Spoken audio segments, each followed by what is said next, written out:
This video is going to be about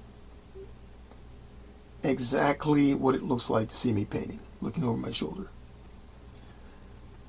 But for some reason, I feel like I'm never going to be believed, and nothing I do is going to be taken seriously. So I'm showing you the finished product right now. This was built to go on a stand, which is what that aperture is. On the bottom there. It's going to sit on a stand, and it's painted in a Battle of Britain camouflage. And for credibility purposes, I'm showing this now. It needs a flat coat, and I don't know, whatever else I can think of. A couple of touch-ups here and there, a little painting, maybe some weathering. But it's the important thing is that this is what the camouflage is going to look like when I'm done. Now we're going to go back in time. Get ready, get ready. Okay, here we are back in time. And we have jar of paint. It's going in a piece of packing material so that it doesn't get spilled. Cut a hole in it with an X-Acto knife, just like that. I can imagine, again, it's incredible how paranoid I am. I can imagine again that somebody would say, well, I like those plastic squeeze bottles because they don't spill.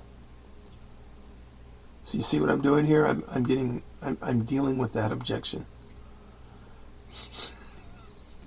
Why do I care? I have no idea why. Great thing about YouTube is you can see your mistakes and live in color. Now here is an instruction sheet that was colorized by me using Paint Shop Pro. It's instructions for a Revell Spitfire in 1/32 scale, and I colorized it to make it easier to see the paint, make it easier to see the colors, because it wasn't black and white. Back in my day, we didn't have color images. Everything was black and white. Yeah. Anyway, what I want you to do here, and you don't have to watch this video with the sound on. You can even turn the sound off. What I want you to do is notice how I'm holding the brush, what I'm doing, when I'm doing it, so on and so on. Now, in addition to finding out that I'm paranoid, I've also discovered that I have some habits that I didn't even know I had. In this case, when I started watching myself paint, I mean, I'm learning just like you are here. I'm noticing pauses. As I paint, I pause. Okay? The pauses are times at which I'm thinking about what I'm going to paint, the shape, the pattern that I'm going to replicate on the surface using the brush. I check my reference every now and then to make sure I'm getting it right. Check, constantly checking. I look to see if the shape I'm going to make is going to look like the one on the drawing. I'm going to transfer it from the drawing to the model. And then I go back to the model, picture the image in my head, and then try to replicate that with the brush. I have a camel hair brush, and I have golden so flat. A mixture of golden so flat primary colors to make this RAF dark green.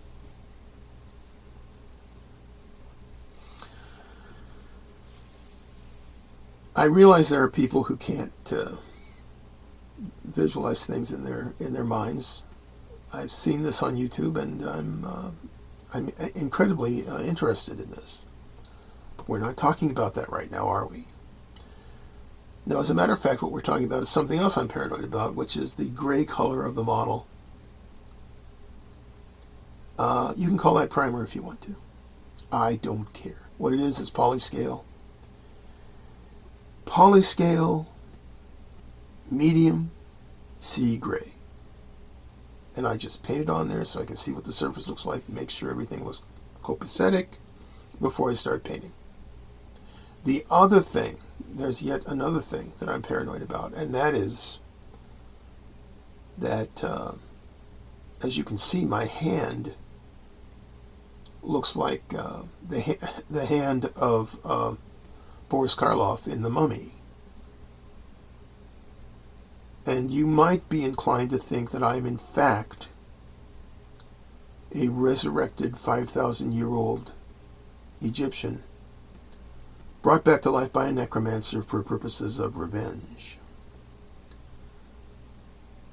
This is, of course, completely untrue.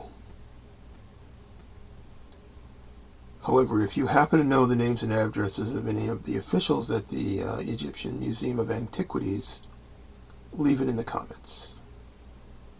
I just need to contact them about some stuff. Anyway, I do get my hand in the way from time to time, but I am learning to do that less and less. It's an acquired skill. Now, as I'm painting here, if I get my hand out of the way, I wish I could do a good Boris Karloff impersonation. But I can't, I'm not going to try. This is about my third attempt to do a voiceover on this, so I'm not going to take any chances. Now notice that I'm painting the pattern. Nothing that I'm doing lines up with airbrush technique. I'm painting the darkest color first, and then I'm going to the lighter colors. Gradually lighter, not the other way around. I'm not painting everything with a big old sloppy coat of, I guess in this case it would be dark earth, and then painting the dark green on top of that.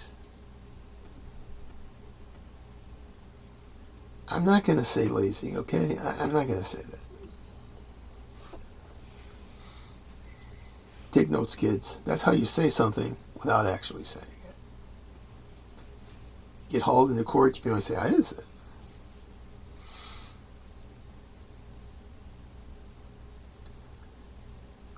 Now notice how wet the paint is. Notice that I am painting this pattern, and that the pattern ain't right yet. It isn't. It's an approximation. Subsequent coats, I usually put on 2 coats of each color.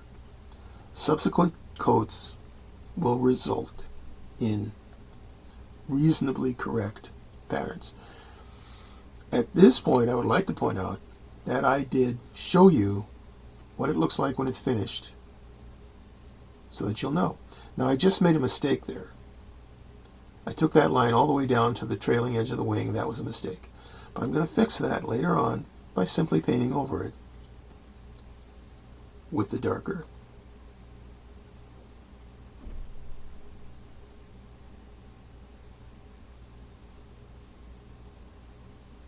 And as I said before, you could just turn the sound off if you find it at all distracting.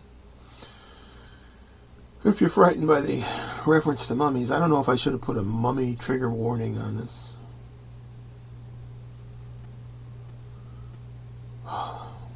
Mummy jokes.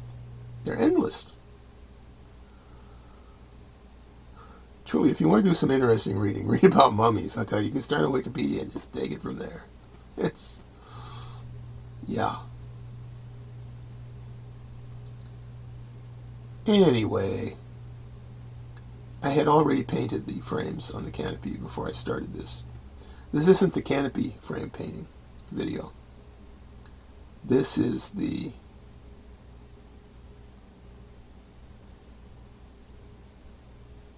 painting in general video.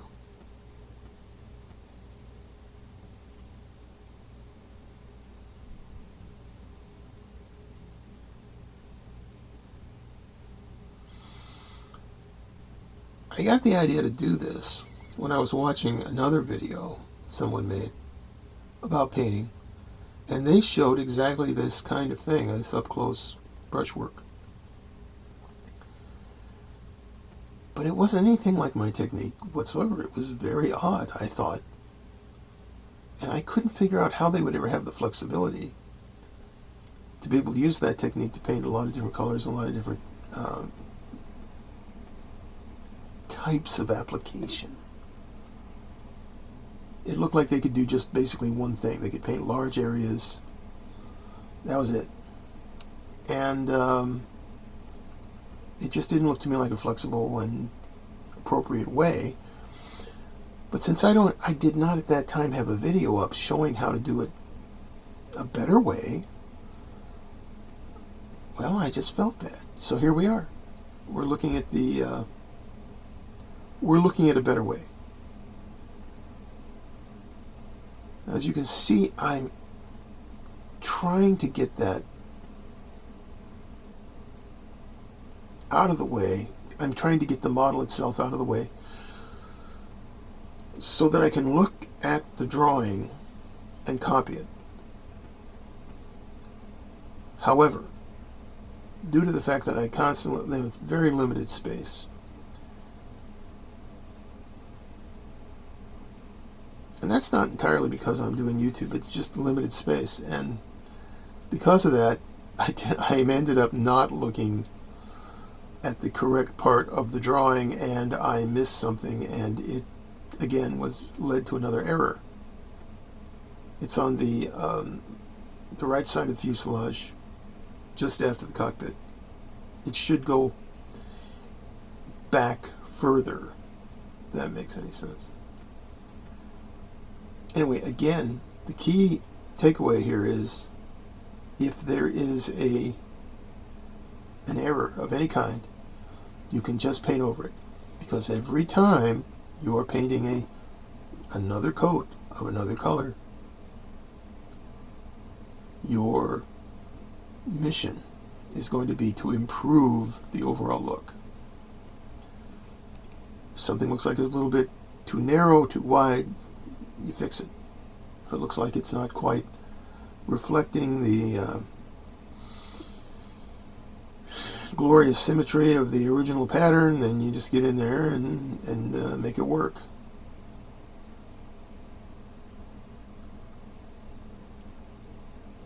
I think it's important to notice that I'm painting with the tip of the brush, primarily. I'm drawing with the tip of the brush. The fact that I have the right paint, which is thin correctly, it's got to be thin. I have paint that will cover pretty much in one coat, as you can see here. And I have the right brush, which is the camel hair watercolor brush. I can do things without having to put on 6 coats or whatever it is that generally is thought to be needed.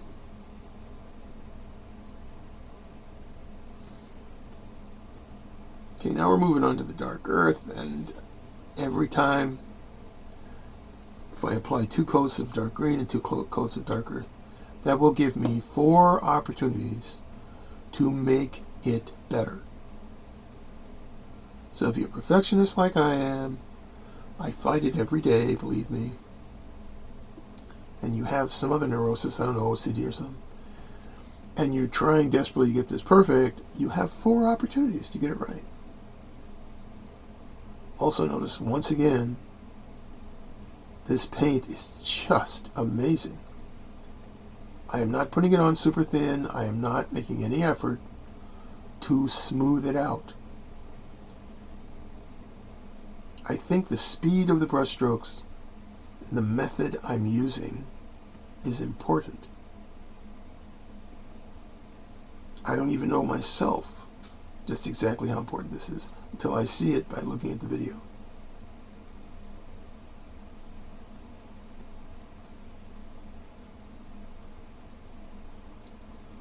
All of these various techniques support each other, they complement each other, so that when you're completed with the task, you end up with something that's better than it should look. And if you get pretty good at it, you can actually take it online, show it to people, and say, you know, well, I painted this, and they'll ask you what kind of airbrush you used. Notice just there, I painted over that mistake.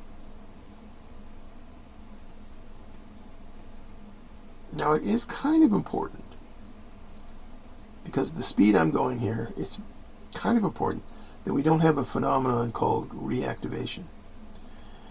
Reactivate is a fancy word. It means that when you go over the paint with another coat of the same paint, the second coat dissolves the first. That's called reactivation, and that's bad. Now notice I'm trying to avoid any danger of something like that by not piling different paints up in 20 layers of paint. We don't need multiple layers like that. But I'm still painting over good old polyscale medium sea gray. And I don't want the medium sea gray to dissolve. The paint that's really bad for reactivating that I'm familiar with is Tamiya. The Tamiya acrylics, they reactivate. So when you use them, you have to work even faster than I'm doing here. Because I know this paint isn't going to reactivate, I can kind of take my time. And you don't have to let it dry for a week. It just, you can really, one of the great things about this is because I'm impatient, believe it or not, because I'm not patient enough to wait around for it to dry forever, because I'm not painting the dark earth on top of the dark green, or the dark green on top of the dark earth, the way that you would with an airbrush. Obviously I'm painting over it in little areas, but not like with an airbrush technique where you would just paint one color base coat and then put the camouflage on top of it. The reason I'm not doing it that way, one of the reasons, is that I am not patient enough to let the paint dry that much. With this method, you can put on a coat of paint, and when it's just flash dried, it's just dried, 30 minutes, you can go ahead and put the other coat on because you're not painting one color on top of the other. Okay, so by the time I'm done with this coat, I'll be able to go back and do another coat of the dark green. This is a big deal. I had trouble explaining this in the past, but it's a big deal. You don't have to slow down. You don't have to stop. You just keep painting. Okay. I don't know. I don't know if I got it across that time either. Okay, you can see I'm just awkwardly constantly referencing that thing. And here again, I'm making the same mistake. When I see it later, I'll correct it. When I talk about mistakes, I'm talking about mistakes in the pattern. I'm putting the pattern of a particular camouflage scheme, an approximation of it, a reasonable facsimile of it on this model. It may not be exactly right. I understand that that Supermarine had big rubber or rubberized mats that they used for painting. Okay? I understand that. I know that. I read that. And I'm a Brit modeler like everybody else. And I know that the pattern was a certain pattern. It was a certain thing. But I'm not at the stage in my life where I care that much, where I want to duplicate that precisely. There I am using my finger to kind of knock some of the paint off. Not because I think I'm going to be, like, oh, I'll fix that. I'm knocking the paint off of there so that it doesn't create a drop. It's kind of a drop hanging out there. A droplet of paint. And if I touch something with that, it'll make a mess. So I'm knocking it off with my finger to get rid of that blob. Now in this particular camouflage scheme, it's difficult because you've got green on one side of the vertical stabilizer, and you've got dark earth on the other side of the vertical stabilizer. And that's just awkward. And you can see it there where I had to kind of fix it with my finger a little bit. But once again, this is something I'm going to go back and fix later on. Now, I'm doing a lot of talking here. But what I'm sincerely hoping that you will do is turn off the sound. Now, for some of you, you're going to be asking, why is another error? It's like a baseball game.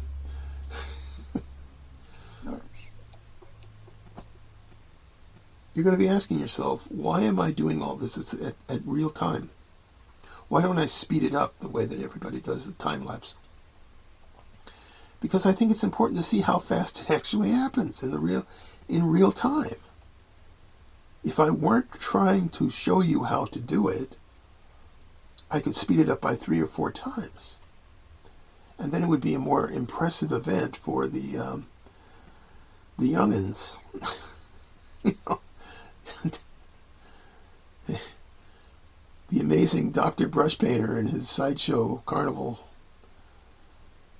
That's not my point. I'm trying to actually teach this as best I know how.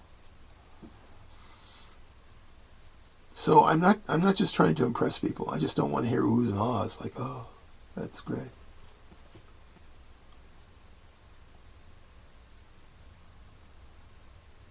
And in order to do that, I have to show it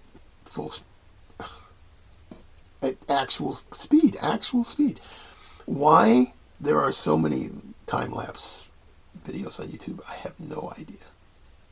I think most of them are just strange. And I hate to say it, but I think they're probably made because the person that made them just wanted to follow the crowd. Okay, here is, this is basically one coat of green and one coat of light earth. Correction, dark earth. Yeah. Again, what I'm hoping you can do, if you can't stand to watch it at that speed, YouTube has a wonderful technology. It allows you to speed up. You can just go in there, watch it at a faster speed if you want to. Here I am taking care of one of these wonderful jars. I'll put a link for the jars in the description. The first time I ever heard of someone, I think it was on a forum, it may have been Rick Model Scale and Usenet. Look it up. Somebody said that they actually wiped off the edges, the rim of the jar of paint, and I thought, wow, that guy's totally out of his mind. So here we are, back with the Spitfire after I finished doing everything I wanted to do and put on 4 coats of Quick Shine, which is my replacement now for Future. And you can see how it turned out as I went further along.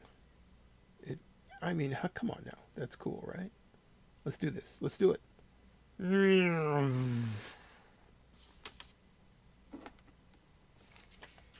I want to thank my Patreon crew.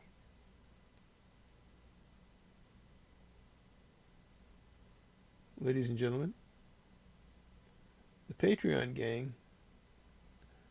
My Patreon skills are limited, but these individuals make it all worthwhile.